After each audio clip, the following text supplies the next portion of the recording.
Hello my dear students. हम आपको rainbow part 2 twelfth का बिहार बोर्ड का मोस्ट इम्पोर्टेंट एग्ज़ाम के दृष्टिकोण से होने वाली जो विद्यार्थी लोग 2022 में एग्ज़ाम देने जा रहे हैं उनके दृष्टिकोण से मोस्ट 20 इम्पोर्टेंट क्वेश्चंस प्रत्येक चैप्टर से लाए हैं, जिसमें इसका फर्स्ट प्रोज है इंडियन सिविलाइजेशन एंड कल्चर, जिसका मोस्ट 20 क्वेश्चंस हम आपको सामने प्रस्तुत करने जा रहे हैं। पहला क्वेश्चन है Indian civilization is belief in God. यानी भारतीय सभ्यता संस्कृति है जो भगवान में विश्वास करती है। तो Indian civilization is belief in God. Answer क्या होगा? Believe in God. चलिए हम दूसरा क्वेश्चन पर आते हैं। कहता है दूसरा कि civilization point out to man. Civilization point out to man माने सभ्यता आदमी को किस ओर इशारा करता है?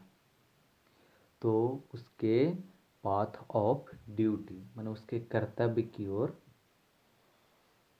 करता है, पाथ ऑफ ड्यूटी की ओर करता है। ठीक है, अगला क्वेश्चन देखते हैं हम आप। अगला कहता है कि beach civilization is not beaten in the world. वैसा कौन सी सभ्यता है जो पूरे विश्व में नहीं पीटा जा सकता है, मतलब नहीं हराया जा सकता है जिसको? तो सिर्फ एक ही सिविलाइजेशन ऐसा है जिसे नहीं हराया जा सकता, वो क्या है? Indian civilization. सिर्फ कौन सा आंसर होगा? Indian civilization. ठीक है, अब अगले क्वेश्चन की ओर चलते हैं हम लोग। कहता है इन एंशियंट डेज, प्राचीन दिनों में, कॉमन पीपुल इंजॉयड, यानी साधारण लोग क्या चीज इंजॉय करते थे? The true home rule, British rule, slavery, European rule. तो क्या घर का रूल इंजॉय करते थे? ट्रू होम रूल इंजॉय करते थे हमारे पूर्वज लोग।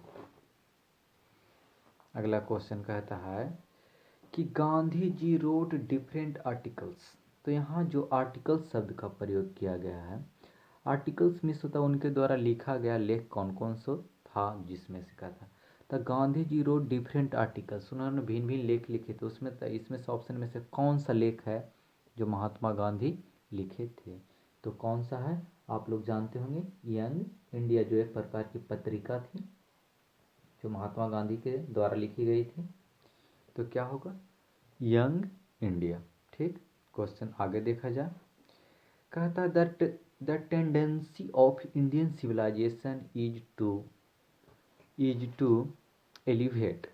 कहता है जो भारतीय परंपरा है जो क्या उठाता है, क्या उठाता है, क्या विकसित करता है? तो क्या विकसित करता है?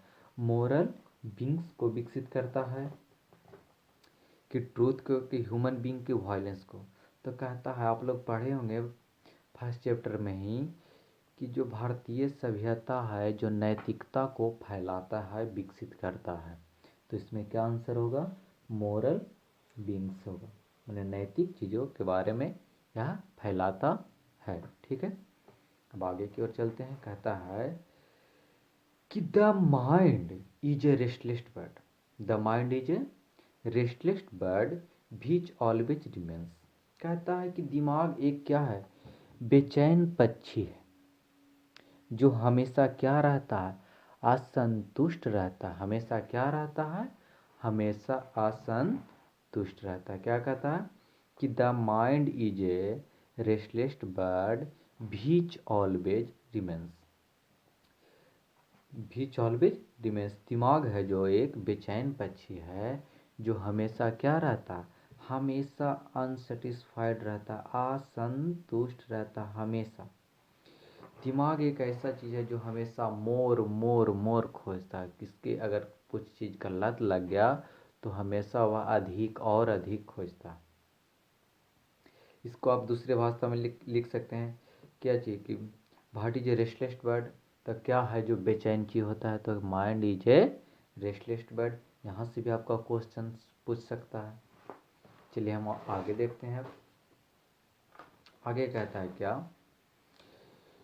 कि the Gujarati equivalent for civilization means, कहता है कि जो सिविलाइजेशन का जो ये अर्थ है, सिविलाइजेशन का जो अर्थ है वह गुजराती भाषा में किसके समान है। तो गुजराती भाषा में सिविलाइजेशन का अर्थ क्या होता है, इसका मतलब ये हो।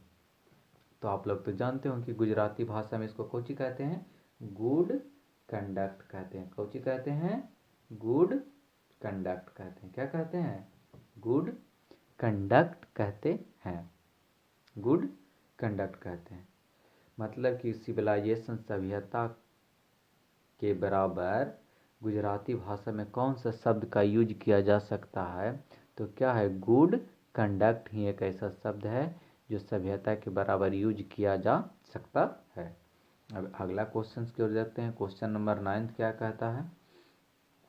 क्वेश्चन नंबर 9 कहता है कि modern civilization is the worship of खालिसस। कहता है कि आधुनिक सभ्यता है जो किस चीज को पूजा करता था, मटेरियल्स को, लीडर्स को, गॉड को, यूनिवर्स को। तो जान लीजिए भगवान का तो पूजा पश्चिमी सभ्यता में नहीं करता है, नहीं लीडर्स का करता है। तो क्या करता है आपकी दुनिया में, सिर्फ मटेरियल्स का, पैसा, धन, दौलत, इसी से उनका पूजा किया जाता है। Modern civilization is the worship of materials, मतलब कि जो धन संपदा है उसी के सिर्फ पूजा किया जाता है। क्वेश्चन आगे 10 नंबर देखते हैं हम लोग। क्वेश्चन 10 कहता है कि Horus were ruler of ancient, Pharaohs were rulers of ancient. Pharaohs था जो कहाँ के प्राचीन शासक था, तो इंडियन के तो हो नहीं सकता, चाइना के नहीं तो होगा क्या चीज़ का, इजिप्ट का शासक था। कहाँ का शासक था, इजिप्ट का। अगला देखिए क्वेश्चन कहता है Gandhi ji dominated Indian politics during, Gandhi ji dominated Indian politics during, मतलब कि गांधी जी थे जो कौची किए थे, डोमिनेट किए थे, प्रभावित किए थे, प्रभाव डाले थे भारतीय राजनीति में। कब से कब तक, ड्यूरेशन पूछता है। तो उन्होंने 1915 से लेके 1948 ईस्वी तक भारतीय राजनीति में अपना योगदान दिए थे। कब से कब तक, 1915 से लेकर 1948 ईस्वी तक महात्मा गांधी ने भारतीय राजनीति में अपनी भूमिका निभाई थी। अगला क्वेश्चन कहता है given is associated with, given is associated with, तो गिवन इज एसोसिएटेड विथ क्या होगा आंसर, ये तो सब जानते होंगे, इटली से गिवन था। Given is associated with Italy. अगला क्वेश्चन देखा जाए। कहता है कि सिविलाइजेशन मतलब सभ्यता is the state of development of a, कहता सभ्यता है, सिविलाइजेशन है जो स्टेट, यहाँ पर जो स्टेट वर्ड का जो यूज किया गया है इसका अर्थ कंडीशन दर्शा रहा है, अवस्था। क्या दर्शा रहा है, अवस्था। माने किस अवस्था में सिविलाइजेशन ने किसको विकसित किया था, कंडीशन पे। तो किसको विकसित किया था जी, तो ह्यूमन बींग्स को किया था। सभ्यता है जो किसको विकसित करेगा, पक्षी को तो कर नहीं सकता और जानवर को तो कर नहीं सकता, अब वुमेन को तो स्पेशल कर नहीं सकता, तो हो सकता तो सिर्फ कुछ ह्यूमन बींग्स को ही एक ऐसा है जिससे सभ्यता के द्वारा उसके कुछ विकास होता है, सीखने को मिलता है। मतलब civilization is the state of development of a human beings कह सकते हैं। ठीक है, अब आगे की क्वेश्चन की ओर देखते हैं। अगला क्वेश्चन नंबर 14 कहता है Indian civilization and culture is a या एन। अब कहता भारतीय संस्कृति और जो सभ्यता है वो क्या है, हम ए और एन का प्रयोग किए हैं। कहता है कि Indian civilization and culture is a या एन। ऑप्शन दिया हुआ एसे, स्पीच, स्टोरी और ओड। तो हम यहाँ पर ए और एन का इस्तेमाल किए हैं। ए और एन का इस्तेमाल इस चीज़ के लिए किए हैं कि अगर स्पीच का प्रयोग किया तो स्पीच के पहले ए लगता है और ए से है तो एन का प्रयोग होता है। तो हम लोग सभी जानते हैं कि Indian civilization and culture Mahatma Gandhi के द्वारा लिखा गया, जो एक प्रकार का क्या है, एक प्रकार का ए से है, एक प्रकार का क्या है, ए से है। अगर आपको वीडियो यह पसंद आ रही है तो शेयर करें, लाइक करें एंड सब्सक्राइब करें।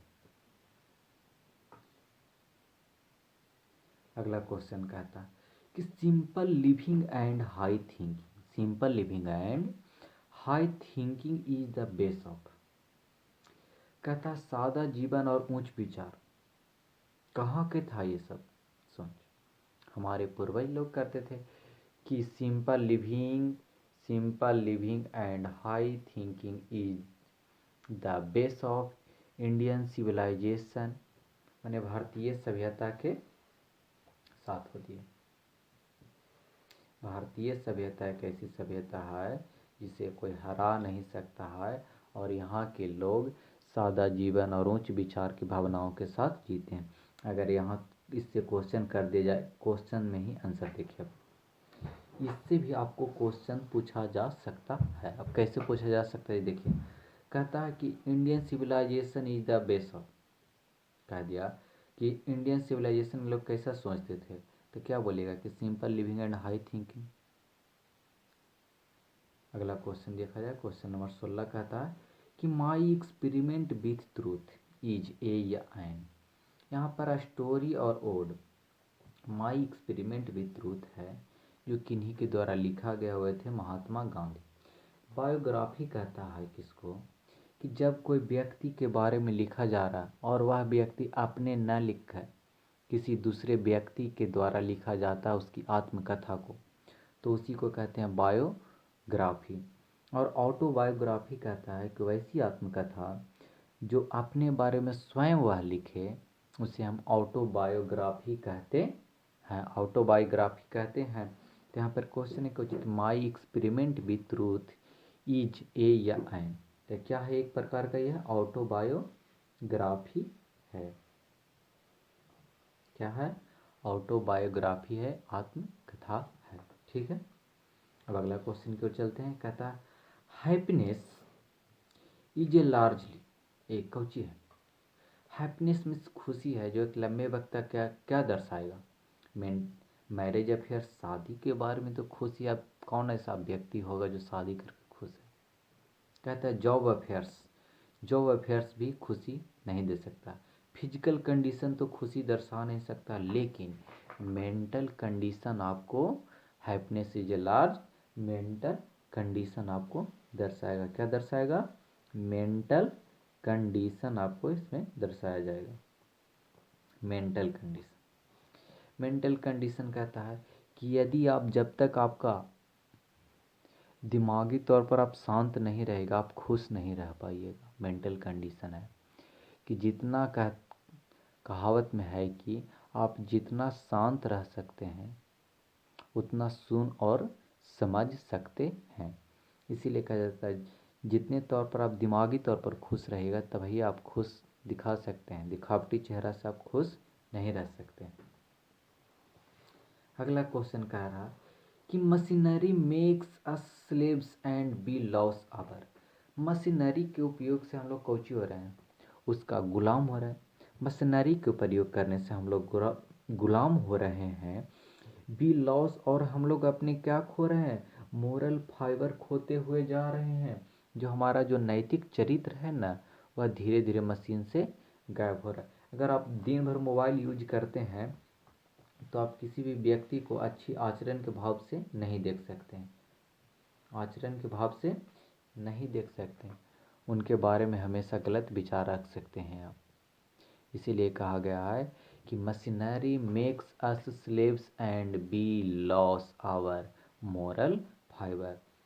मोरल फाइबर का आपका घाटा होगा, नैतिक चरित्र आपका खराब रहेगा, आप लोगों के बीच अच्छे से भेदभाव नहीं कर सकते। कहता है कुछ, our ancestors decided us from, हमारे पूर्वज लोग थे, आवर एंसेस्टर्स लोग थे, पूर्वज लोग थे जो हम लोग को किस चीज़ से दूर रखते थे, किस चीज़ से दूर रखते थे। तो कहता है कि लग्जेरियस और प्लीजर दोनों यहाँ पर आंसर होगा। यहाँ पर लग्जेरियस भी आंसर है और प्लीजर भी आंसर है। इसी कारण हम जान के यहाँ पर दिए थे कि लग्जेरियस और प्लीजर दोनों है। यदि दोनों ऑप्शन देता है तो आंसर क्या होगा, बी एंड डी दोनों आंसर सही माना जाएगा। तो यहाँ पर आंसर क्या होगा, लग्जेरियस एंड प्लीजर्स दोनों आंसर ये राइट है दम, दोनों आंसर दम सही है, लग्जेरियस एंड प्लीजर होगा। ठीक। तो अगला कहता है कि महात्मा गांधी बाजे मोर, यहाँ पर भी है, बहुत झकास क्वेश्चन है। कह रहा है क्या कि महात्मा गांधी बाज a spiritual leader, farmer, politician, teacher. तो कम से कम दो चीज़ तो नहीं थे जी, नहीं वह फार्मर थे नहीं वह टीचर थे, तो दो चीज़ तो खत्म होगी। अब वह एक स्पिरिचुअल लीडर और पॉलिटिशियन दोनों थे तो जरूर, लेकिन अब कहेगा कि इसमें से सबसे ज़्यादा महत्वपूर्ण आंसर कौन सा होगा। तो यहाँ पर सवाल उठता है, तो देखिए क्या जवाब है। वे एक, आपने टोटल कहानी ऐसे पढ़ा होगा ये, तो आपने देखा होगा क्या कि महात्मा गांधी पॉलिटिशियन से ज़्यादा स्पिरिचुअल लीडर थे। क्या थे, स्पिरिचुअल लीडर थे, धार्मिक नेता थे। इसीलिए इसका सही आंसर जाएगा स्पिरिचुअल लीडर। अगर वीडियो आपको पसंद आया हो तो कृपया शेयर सब्सक्राइब ज़रूर करें, अपने दोस्तों के यहाँ भेजें ताकि वो भी चैनल को सब्सक्राइब कर सकें। और जो भी आपको दिक्कत हो क्लास में अवश्य एक बार पधारें। क्लास का नाम है द लेक्सिकॉन इंग्लिश क्लासेस, तालाब पर पुलिस कैंप के पीछे। चलिए इसी के साथ जय हिंद।